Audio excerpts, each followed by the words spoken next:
Noticia de última hora. Atopámonos aquí, na zona cero dos acontecementos. E é que aquí estáse a producir dende primeira hora da mañá algo inexplicable. O Gadis que temos aquí non abriu en todo o día. Repito, en todo o día.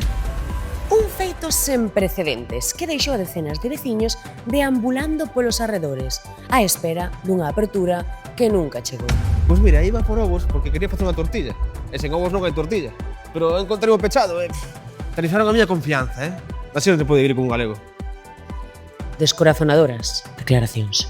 Segundo fontes non oficiais, o establecemento non chegou a iniciar a súa actividade en ningún momento do día, o que abre varias liñas de investigación. Fría, moi fría. Leva horas así, demasiadas. As hipótesis son múltiples. Un fallo organizativo, un erro no calendario ou incluso a decisión consciente de non abrir.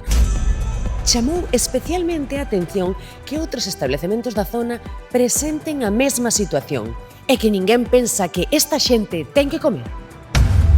Un momento, pero hoxe é festivo. Tras rigurosas investigacións, podo confirmar que o Gadis, ao igual que o resto de establecementos, hoxe non abriu porque é o día do traballo e iso celébrase non traballando. Sabela da Cubela, dende a Zona Cero, seguirei informando. Cortamos! Tamén xa vos vale facerme vir a traballar un festivo. Un festivo. Pero que son? Unha escrava? Antes morta. Vámonos.